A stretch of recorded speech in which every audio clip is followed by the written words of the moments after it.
जय श्री कृष्ण भक्तों,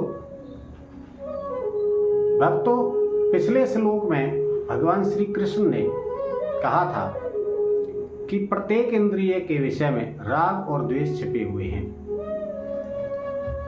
और उन राग और द्वेष के वश में नहीं होना है। क्यों नहीं होना है? क्योंकि वो व्यक्ति के कल्याण के मार्ग में बाधक हैं या कल्याण मार्ग के महाशत्रु हैं। अगले श्लोक में श्री कृष्ण कहते हैं, श्रेयान स्वधर्मो विगुण है पर धर्मात् स्वनुष्ठितात् स्वधर्मे निधनम श्रेय पर धर्मो भयावह। श्री कृष्ण कहते हैं पर धर्मात् स्वनिष्ठतात्, अच्छी तरह से आचरण में लाए हुए दूसरे के धर्म से विगुण है, गुण रहित भी। श्रेयान स्वधर्मो, अपना धर्म श्रेष्ठ है, यानी हमारा धर्म हमारे आश्रम के अनुसार, वर्ण के अनुसार जो भी हमारा धर्म है, भले ही उसमें हमें कुछ कमियां दिखें, उसका पालन करना ही हमारा धर्म है और वही हमारे लिए कल्याणकारी है। स्वधर्म में निधनम श्रेय, अपने धर्म में तो मरना भी कल्याणकारी है। पर धर्म वो भयावह है, जबकि दूसरे का धर्म भय को देने वाला है। यहां श्री कृष्ण कहते हैं कि अपना धर्म कैसा भी है, उसमें भले ही आपको कुछ कमियां दिखती हैं और दूसरे का धर्म ऐसा लगता है कि उसमें अच्छा ही है, सब कुछ अच्छा है, उसमें कुछ बुराई है ही नहीं। धन भी है, वैभव भी है, मान बढ़ाई भी है, सुगम भी है, और अपने धर्म में लगता है कि इसमें कुछ भी नहीं है, धन वैभव भी नहीं है, मान बढ़ाई भी नहीं है, कष्टकारक है, सुगम नहीं है, उसको पालन करना आसान नहीं है। फिर भी अपना धर्म कल्याणकारी है, क्योंकि अपने धर्म को पालन करने से ही हम कल्याण को प्राप्त होते हैं, ऐसा श्री कृष्ण कहते हैं। और ऐसा उन्होंने अर्जुन को भी कहा है। जब अर्जुन ये कहकर बैठ जाते हैं कि हे केशव, मैं युद्ध किससे करूं, ये तो सब मेरे रिश्तेदार हैं, कोई पिता में है, कोई गुरु हैं, कोई मेरे मामा हैं, या कोई और रिश्तेदार हैं, कोई मेरे पुत्र हैं, तो मैं किससे युद्ध करूं? इससे तो बेहतर है कि मैं भिक्षा का अन्न खाकर गुजारा कर लूंगा। तो श्री कृष्ण कहते हैं कि भिक्षुक बनना तेरा धर्म नहीं है, तू क्षत्रिय गृहस्थ है, इसलिए युद्ध करना तेरा धर्म है। तो युद्ध क्षेत्र में खड़ा है और युद्ध क्षेत्र में आकर ये बात कहता है कि मैं भिक्षा का अन्न खाकर गुजारा करूंगा, तो ये तो नपुंसकता का लक्षण है, ये तो क्रियाहीनता का लक्षण है, कायरता का लक्षण है। और यही धर्म भी है। हमें जिस क्षेत्र में हम काम कर रहे हैं, जिस क्षेत्र में हम हैं, वहीं के कर्तव्य का पालन करना हमारा धर्म है। जैसे एक फौजी की अगर हम बात करें तो वहां गोली चलाना, दुश्मन को मारना या दुश्मन से अपना बचाव करना, देश की रक्षा करना ही उसका धर्म है। अगर वो ये देखने लगे कि मैं दुश्मन पर अगर गोली चलाऊंगा तो मर जाएगा और हत्या हो जाएगी और उसका पाप लगेगा, तो ये उसका धर्म नहीं है। किसान अगर ये सोचने लगे कि मैं खेती करता हूं और खेती करते हुए मुझसे कितने ही जीव जंतु और पक्षी मर जाते, तो कीट पतंग मर जाते हैं, तो मैं तो हत्या का दोषी हूँ, मुझे तो पाप लगेगा, तो मैं क्यों खेती करूँ, मैं तो कोई दूसरा काम करूँगा। फिर कोई खेती नहीं करेगा, अनाज नहीं होगा और सब लोग भूख से ही त्राहिमाम करने लगेंगे। इसलिए जिसका जो कर्तव्य कर्म है उसे अपने कर्तव्य कर्म का पालन करना चाहिए, वही उसके लिए कल्याणकारी है। हमें दूसरे के धर्म की तरफ नहीं देखना चाहिए कि वो सुखकारी है या उसमें आनंद है या वो सुगम है। हमें अपने कर्तव्य पथ पर ही रहना चाहिए।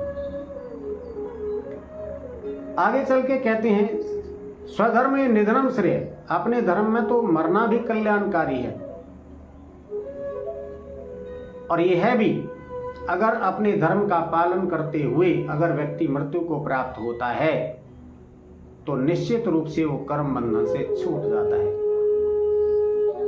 पर धर्म वो भयावह है, जबकि दूसरे का धर्म पालन करना भय को देने वाला है, दुख को देने वाला है। वास्तव में यहां समझने वाली बात यह है कि धर्म है क्या? अपने कर्तव्य कर्म का पालन करना ही धर्म है। जिस वर्ण आश्रम में हम हैं, उसी का कर्तव्य कर्म का पालन करना हमारा धर्म है। हमारी भारतीय संस्कृति के अनुसार ये माना जाता है कि व्यक्ति का जन्म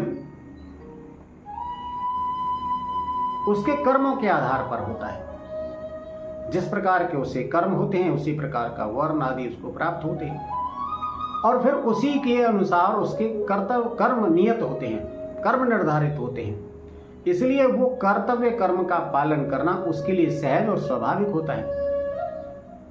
इसलिए अपने कर्तव्य का पालन करना चाहिए।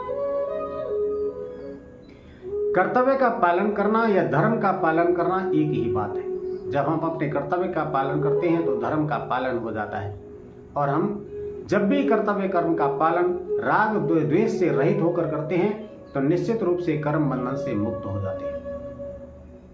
यहां मैं एक और आश्रम की बात करना चाहूंगा। हमारे यहाँ ब्रह्मचर्य आश्रम, वैसे तो 4 आश्रम हैं, ब्रह्मचर्य, गृहस्थ, वानप्रस्थ और संन्यास।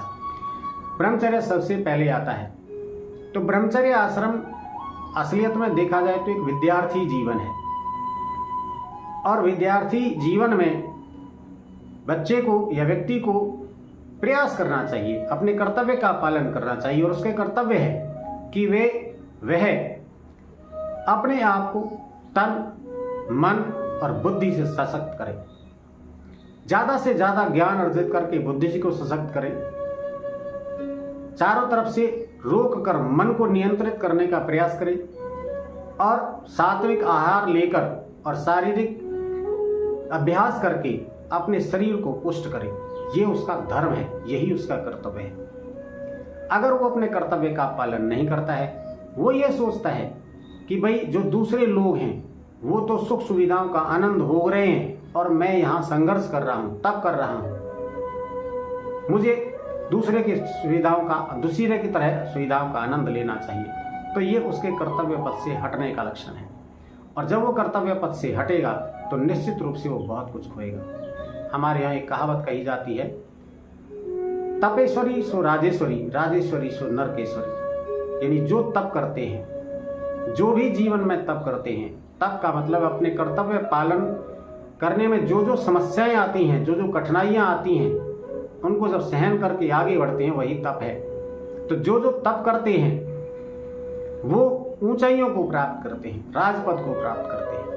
राजेश्वरी सो नरकेश्वरी, यहाँ राजेश्वरी दूसरे अर्थ में प्रयोग किया गया है। और जो लोग तप नहीं करते हैं बल्कि सुख सुविधाओं का आनंद ही भोगने में लगे रहते हैं, वो निश्चित रूप से नरक को प्राप्त होते हैं या अधोगामी होते हैं। इसलिए इन सब बातों को देखते हुए हमें अपने कर्तव्य का पालन करना चाहिए। हम जिस भी क्षेत्र में हैं और जो भी हमारा कर्तव्य है, राग द्वेष से रहित होकर पूर्ण निष्ठा के साथ हमें अपने कर्तव्य का पालन करना चाहिए, ताकि हम अपने इस जीवन को अच्छी तरह से जीकर लास्ट में कर्म बंधन से मुक्त हो पाएं और मोक्ष को प्राप्त कर सकें। जय श्री कृष्ण।